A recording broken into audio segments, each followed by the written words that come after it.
I wasn't expecting them to be done so soon.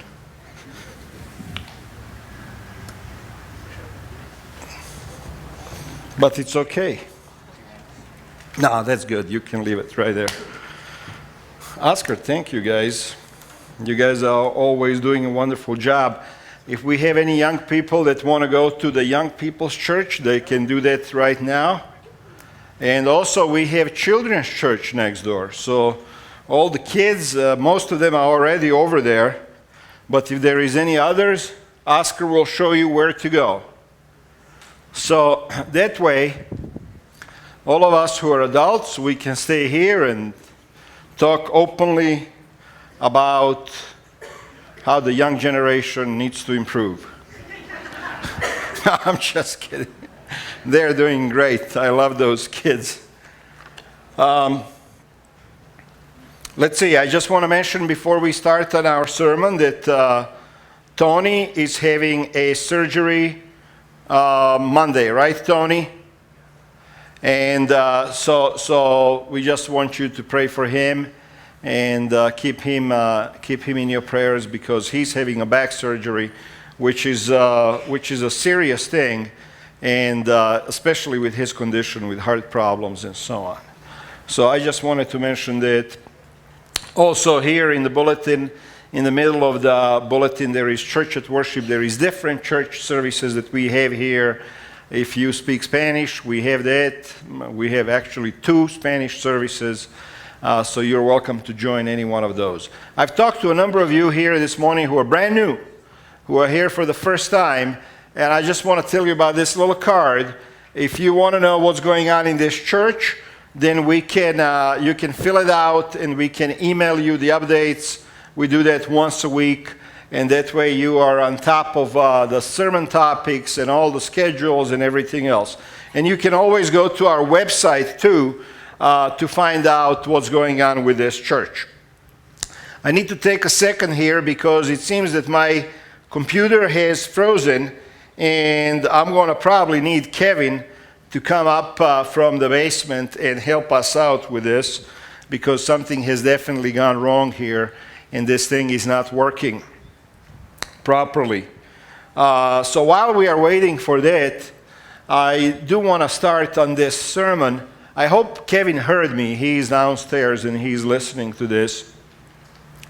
Today I wanted to talk to you a little bit about how do we excel in life? How do we make changes that are necessary for us to really do good in life? And I wanted to use an example before we start and just say, what if somebody gave you something of value? Say if somebody gave you a car that you really always wanted to have, and they said to you, you can have this car, but I'm going to hold on to the keys. Would that be a valuable gift? Buddy, thank you so much. Would that be a valuable gift? Kevin, before you leave, don't leave. Don't leave. This thing is not doing anything. Would that be a valuable gift? Or, when you were a young person and your dad says, one day when you grow up, you are going to get this Harley Davidson motorcycle. And you know that this is a wonderful gift that you want to have, but you can't use it right now and right then, right? So it kind of makes it hard for you if you don't have that peace that makes it work. In life, God gives us all kinds of good gifts. You know what I mean? But sometimes people still don't have that one piece that makes everything work. Do you believe that God wants you to do good in life? Do you believe that? Yes. You believe that God, I'm not somebody that likes to preach prosperity gospel, because I think a lot of preachers use that simply to make money for themselves. But I do believe that God wants His children to do good.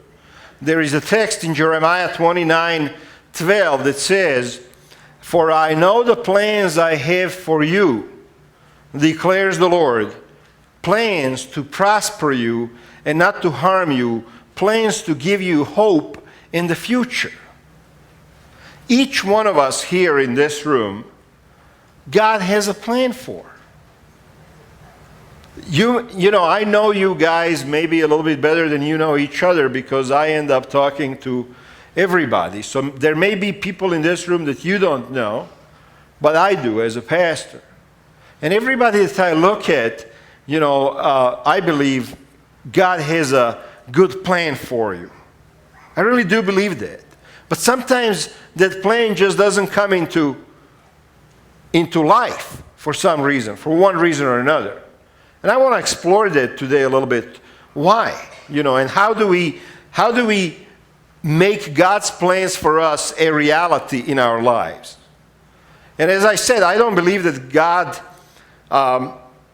God is just going to give you, for example, $1 million into your lap. I don't believe in that kind of prosperity gospel. But I do believe that God wants you to prosper and that God wants you to have a good life. That's why God gives us the abilities and the gifts. He made us in His image so that we can excel, so that we can succeed, so that we can do good. God gave you the tools to succeed in life. Today I want to talk about 3 people that God gave specifically fantastic, out-of-this-world gifts that most of us don't have. And one of them is going to be Samson. And you know what kind of gift God gave him. Do you remember? What was the gift? I mean, if you were the strongest person in the world, do you think that that would be beneficial to you? It would be beneficial, right? Because you could do a lot of things and get paid a lot of money for doing those things if you were the strongest person in the world. Solomon, on the other hand, God gave him what? Who remembers? Wisdom. He was the wisest man in the world. Imagine if you could do that. Imagine if you didn't have to use the calculator. If you could just do all the calculations in your head, because that's how smart you were. But that's the type of gift that God gave him. What about David? Who remembers David? What was the one gift? Right? I mean, this little guy went against the giant, the Goliath. And he overcame. Why? Because God gave him that one gift that a lot of people lack, and that's courage. Do you have the courage to do the things that God has in plan for you? Do you have the courage? Are you a courageous person, or are you somebody who is always afraid and scared? What kind of a person are you? We all like to think that we are courageous, right? We all like to think that we are courageous, but sometimes we're not. Sometimes we're weak. And sometimes we let other people abuse our goodness. We like to call it goodness, but sometimes it's just plain old fear. All 3 of these guys, they abused their gifts because they lacked one thing. They lacked self-control. Every single one of them. Now, God gives us gifts. He gives us gifts because He wants us not only to succeed ourselves, but He wants us to make life better for others. So when God gave a gift to Samson, the gift of strength, it was for a purpose. It wasn't just so Samson could go around and show people how strong he was. It was to free his people. It was for the greater good. Now, I personally believe that God gave Samson other gifts than just strength. I don't think that he was a dummy. You know, I don't think that he was just a dumb person with big muscles. I think God gave him the intelligence because this man was supposed to be a judge and the leader. I think God gave him the wisdom and the reason and the ability to think analytically and to assess situations. But you know what else God gave him? He gave him the ability to make free decisions. He gave him the strength, He gave him the intelligence, He gave him the reasoning, analytical thinking. He gave him all of those gifts. But He also gave him the ability to make free decisions. God never takes that away from you. He always gives you the right to make your own choices. So you can have all of these fantastic gifts, Like I said, somebody can say to you, you can have this wonderful car, but I'm going to hold on to the keys. I mean, somebody gives me a Corvette and they don't give me keys, I'm not going to go 150 miles an hour. Right? It's just not going to happen. So God gives us all of these gifts, but that doesn't necessarily mean that our life is going to be where it's supposed to be, because we still have that ability to make free decisions, and sometimes we just plain old make bad decisions. Screw up. I had a friend when we were in high school. He was, as a boy, he was sickly, and the doctor told his parents that he needed to take a lot of vitamins and that he needed to start lifting weights and that his bones would get stronger. And he did that. He started lifting weights, and by the time we were in sophomore year of high school, I mean, this guy was already an incredible Hulk. You know, I mean, he had big muscles and everything.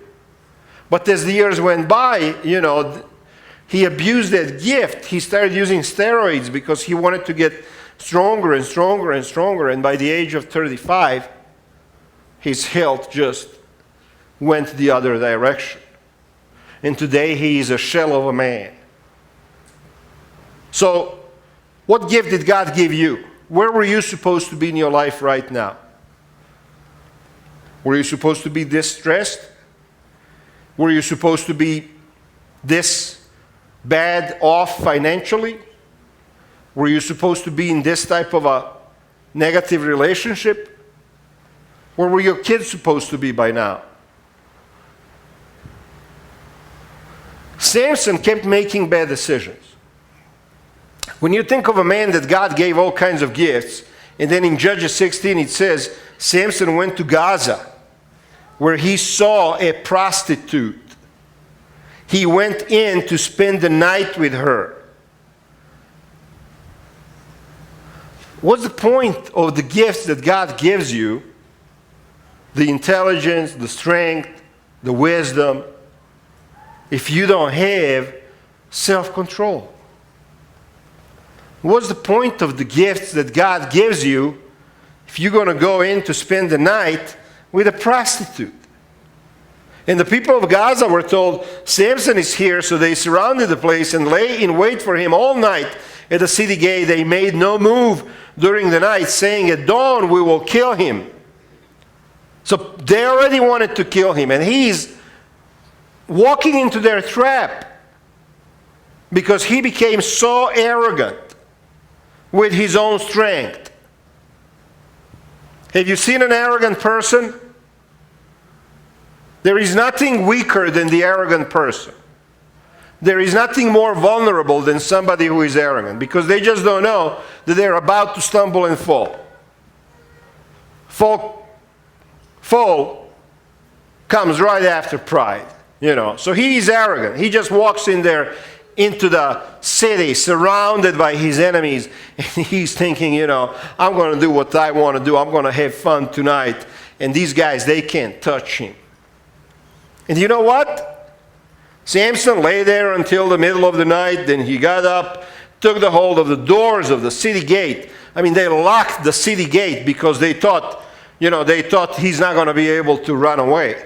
This guy, he just grabbed the doors and just slammed them out off of their hinges. Just walked outside. No jail could keep him. He just walked outside. He lifted them on his shoulders and carried them to the top of the hill.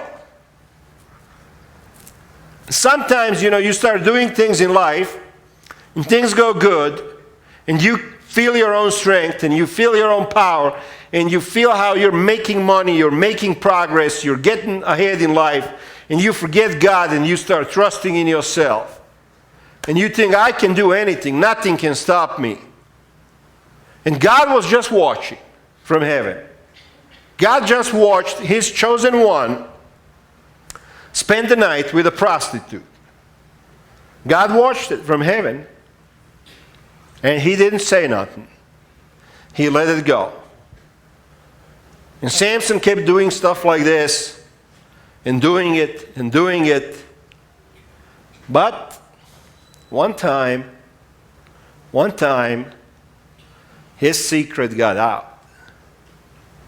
And one such night, he got up and he was going to tear out the doors from the city and he was going to walk away. But there was no more power left in him. He was just a mere mortal man like you and I. You can go push against those doors as hard as you want to, and they're not going to budge. And pretty soon he was a man blind and about to be executed. And what was supposed to be a life lived according to the plan of God, a life of victory, a life of excellence, a life of witness to the whole world, became a miserable death, surrounded by his enemies. And he had a revenge on them at that last moment of his life, as you know. But his life was never what God wanted it to be. Because he lacked one thing. In spite of all the gifts that God gave him, he lacked self-control. Solomon was another person that God gave a totally different type of gift. He gave him the gift of wisdom. When he became king, Solomon was very humble and he was very small in his own eyes. And he went to the Lord and he says, Lord, this is such a great honor that I'm going to be the leader of these people. I don't know how to do this. When you hear somebody talk like that, right, you say, wow, this person has potential. They want to learn. They are humble. The worst thing that you hear somebody is when they start bragging. Oh, yeah, I can handle it. No problem, you know. But when you hear somebody say, oh, you know, I don't know how to do this. Lord, show me. Give me the wisdom. And God gives him the wisdom beyond anybody else on the planet. You know what kind of wisdom God gave to Solomon? I mean, there are stories that are outside of the Bible that we don't read in the Bible about Solomon. One of those stories, for example, says that Solomon was tremendous at trading goods. And he would buy chariots from one nation and sell them to another nation for the same amount of money, for the same amount of silver. And when you read that in the Bible, you wonder, well, why would he do that? Why would he buy it here for 10 pieces of silver and then sell it over here for 10 pieces of silver? There is no profit in that. But you know what the legend is? The legend is that King Solomon knew metals. He knew how to work silver. And the story is that out of every piece of silver, he knew how to extract 5% of gold. Because silver has some gold in it. And pretty soon he became the richest kingdom in the world. The intelligence that God gave him. Wouldn't you like to be able to go online and find out the stock that's going to go through the roof in the next 3 months and put $500 on it and in 3 months have 50,000? Wouldn't you like to be able to do that? He knew how to do that.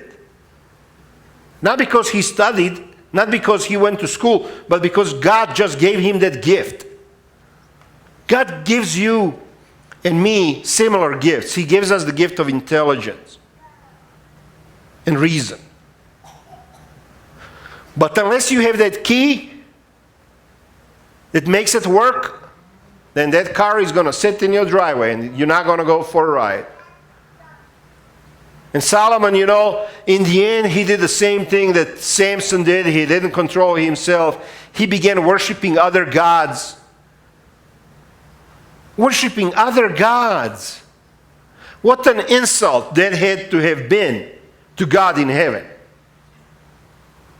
And you know, in 1 Kings 11:14, it says, Then after Solomon was a disappointment, then the Lord raised up against Solomon an adversary, Hadad the Edomite, from the royal line of Edom. And then look at another text right after that. And God raised up against Solomon another adversary, Rezan, son of Eliada, who had fled from his master Hadadezer, king of Zobah. So one moment, God is blessing him and giving him gifts. And the next moment, God is putting stumbling blocks in front of him. God is raising enemies against him. Do you not think that applies to us today? God gives you the gifts. He gives you the ability to live your life up here. And then we make choices that put us in a gutter. And God gets so disgusted with us, He says, you know what? You want to go that way? Here. Let me throw up this stumbling block in front of you. And pretty soon many Christians are walking around and they have more problems in life than they can handle. David. I love the story of David. Who doesn't love that story? By the way, when Solomon died, to me there is nothing sadder in the Bible than the story of how Solomon died. He died and he was a disappointment to God. David, God gives him the gift of courage. He's not afraid of anything. They say that there are people in this world who have been genetically built in such a way that they do not understand fear, they do not feel fear, it's not in their head. They can walk into the fire and put their hand on a stove. I saw a documentary about a woman who doesn't understand fear, doesn't understand the concept.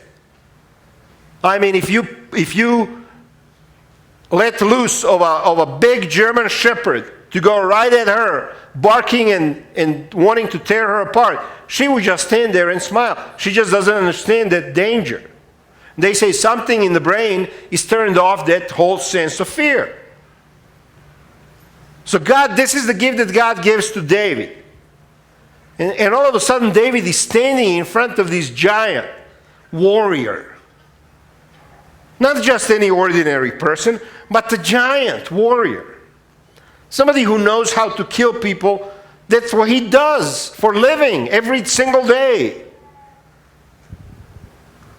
And David is supposed to fight this guy. And even King Saul, who is a seasoned warrior, understands that this is just not going to work.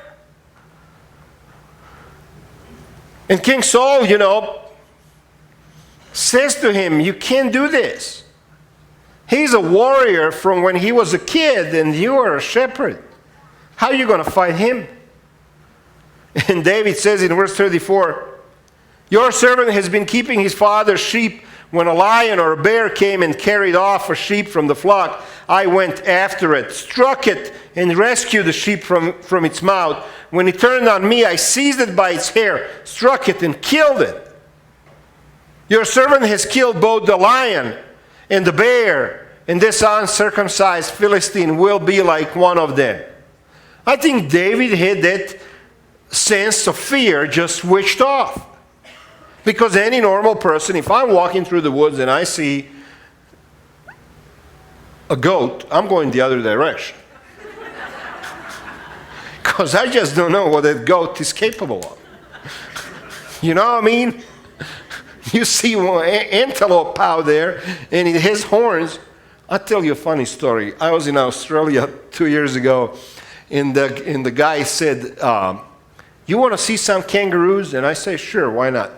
So we went over to see kangaroos at some park, And as soon as the car comes in, these animals, they just hop over, thousands of them. And they want food. They want bread. They want popcorn, whatever you want to give them. They're eating them, And pretty soon those kangaroos, they were not big ones. They were little ones. But they start fighting for that food, and they start screeching at you, and they start going at you. And I said to my body, I've seen enough. I'm going into the car. Thank you. I'm not going to feed these things anymore. At one point, your common sense kicks in and you say, okay, this is not a good place for me to be at. Who knows? This thing can scratch me or bite me and I'm going to end up spending time in the hospital. I don't want that. David didn't have that fear. So God gives him this tremendous ability. Why? Because he wanted these men to do something great with their lives. All three of them. And all three of them lacked that one thing. They lacked self-control and self-discipline. And David did the same thing. You know, he started getting more and more wives. I think he was a Mormon or something. I don't know. But he had like thousands of wives, you know. And it was never enough. He always needed one more. And pretty soon he's doing whatever these women want him to do. And he's not being faithful to God. And when he sees a woman, I mean, he couldn't control himself. He killed that one woman's husband so he could have her. Becomes a huge disappointment to God. Him and his son and Samson. Self-control. Self-control is that key that makes all of your other gifts reliable and working. If you don't have that self-control, then you don't have the key. If people have self-control, they can lose weight, they can get in shape, they can do whatever they want to do. They can save money. If you don't have self-control, you can't go to school. You have to have self-control to sit down and study. What gifts did God give you as you sit here in this church? The three gifts that I know He gave you is intelligence, reason, and the analytical thinking. God gave you those. Now, are you using those to excel in life? Is your life where it's supposed to be? And what are the steps? Obviously, the first step in my mind is self-control. Self-control is the discipline to put God first at all times. That's the type of self-control that I'm talking about today. I'm not talking about, oh, I'm not going to have this piece of cake. I'm not talking about that. If David and Samson and Solomon had had the self-discipline to put God first in everything that they did, they would have never ended up having all of these problems that they had in their life. They started depending too much on their own strength. They started depending too much on themselves, and they forgot God. If you're walking into a house of prostitution and you're going to spend the night with a prostitute, that tells you that that person is not putting God first in their life. They don't even know where God is. They're not even aware of God. They're not even aware that God is there watching them. So self-control and self-discipline means put God first at all times. So that's step number one to having a better life. Step number two is honest self-assessment. And this is where you sit down and you say, okay, how is my life? And there are those people out there in the world who say to you, you know, when you get up in the morning, when you brush your teeth, look in the mirror and say to yourself, I am a powerful person. And I'm going to have a great day today. And everything is just peachy. And they teach you how to self-affirm. And I know by your reactions that some of you are probably doing that. And I'm going to tell you, stop it. Just don't do it. If your life is miserable, don't lie to yourself. Honest self-assessment means you don't give yourself positive self-affirmation if everything is going downhill. Why lie to yourself? Sit down and say, look, my life is not so good. It's not going good. And I'm not having a good day. And I haven't had a good day for the last 6 months. At least you know where you are starting from when you're honest with yourself. If you feel bad, don't lie to yourself. Just be honest with yourself and say, this is the honest picture of my life. And then another point is when you're doing this kind of self-assessing your life, don't blame others. A lot of people, they blame everybody else. Don't blame others. Accept the responsibility for your life. And then step number 3, change yourself. Make changes in your life, not in the lives of others. If you want things to improve in your life, change yourself. Don't listen to all the incompetent voices that are out there. People listen to preachers and politicians and talking heads and their bosses and some people listen to their employer and they're reading books and trying to figure out what's going on in life and with their life. Don't go there. If you want to self-assess, the key is here, in you. These people, including preachers, don't have the answers. The answers to a better life for you is in here, looking deep inside of your own heart, inside of who you are, inside of how you behave, inside of what decisions do you make. Forget the others. The answers are here. The key to excelling in life is inside of you, not inside of these people's heads. They don't know what you need. Some people never get ahead in life and never succeed spiritually or otherwise because they're never willing to make massive changes in life. And I always find it funny when somebody says, if you want to be healthy, go for a walk for 30 minutes. I think that's okay, but it's not going to change your life. If you want to get in shape, they say if you want to get in shape, you got to walk for 45 minutes just to get your system going. And then after 45 minutes, after working out for 45 minutes, that's when the body starts burning down the fat. So if you're walking for half an hour, that's not doing nothing to you. You're just going to have good appetite when you come back home. You know what I mean? So when I say massive changes, people are not willing to make massive changes. Nobody's willing to say, oh, I'm going to work out 2 hours in the morning and 2 hours at night. If you did, you would be the slimmest person in this room and in the best shape. But nobody wants to do that. Everybody wants something easy. Nobody wants to make the big change. Disciples, they left everything when Jesus asked them to follow him. Their families, their money, their everything. Moses came out of a retirement at the age of 80 to follow God. Massive change. Abraham left his father's house, the city where he was born, and he took off for the land unknown. Massive change. And that's why these men and women who go this way are able to live the full life, the life that God intended for them. If you're never willing to make a massive change, if you're never willing to really do the kind of changes that are going to make a difference, then your life is not going to change. It's always going to be the same. What changes do you need to make to excel? What things do you need to leave behind you? What are the things that you need to quit doing?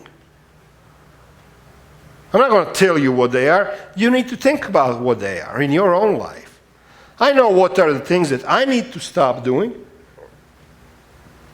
And I also know what are the things that I need to start doing, that I'm not doing right now. If you want the key to success, if you want the key to living the life that God wanted you to live, the first step is to put God first. Amen. And that's hard. That's hard. Because we're too busy. We're too involved. We're too proud. We are too self-independent, especially in this country. You got to be independent. You got to be a cowboy. Go at it yourself. Don't depend on anybody.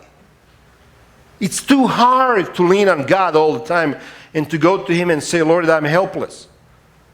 Especially for Americans. Because our culture is just not that way. We don't like anybody holding our hand. We don't like government in our lives. We don't like neighbors in our lives. We don't like family in our lives. We don't like anybody telling us what to do or asking anybody for help. We don't like doing that. I always tell the story in Wyoming. You know, I told you this. 80-year-old guy, farmer, moved into the city all by himself. I mean, got rid of his cattle, got rid of his equipment, moved his house, moved everything. His wife died, you know, and he moved himself into a little apartment. So he wasn't in church for a month. And I asked him, you know, where were you? And he says, oh, I was moving. I said, what do you mean you were moving? I know he has like 300 cows. And he says, I moved into the city. I just can't do the ranching anymore. And I said, why didn't you ask us to come over and help you move? He says, I would. He says, never even crossed my mind. Never even crossed his mind. 80 years old. That's the mentality in Wyoming, but that's also the mentality for a lot of people out there here in Colorado and all over the United States. Either you do it yourself, or you don't go get help from others. I tell you something, we need help from God.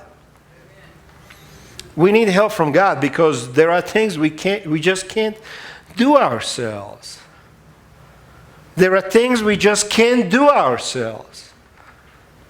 God can give you all the best gifts that He gave you, but if you don't have that connection with Him, if you don't lean on Him, if you're not plugged into that power, you're not going anywhere. Your engine is stuck in the park. You're not going anywhere.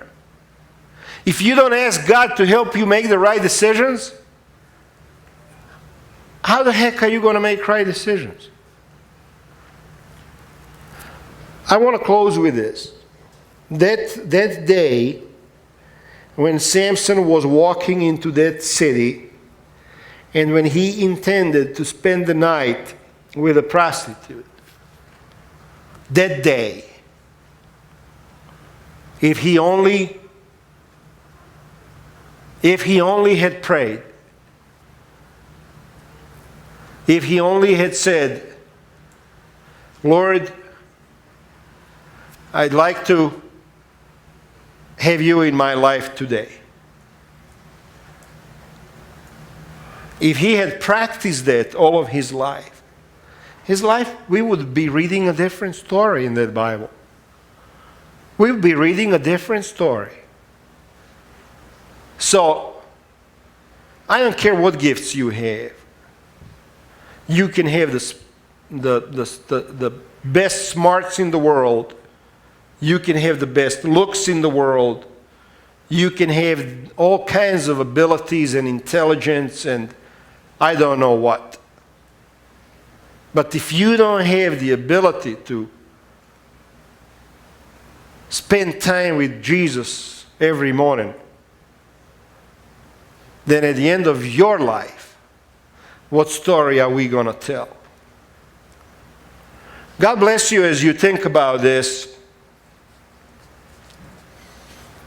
Bottom line, you want to live the life that God has planned for you, look up and connect to Jesus. God bless you and amen. Thank you, guys.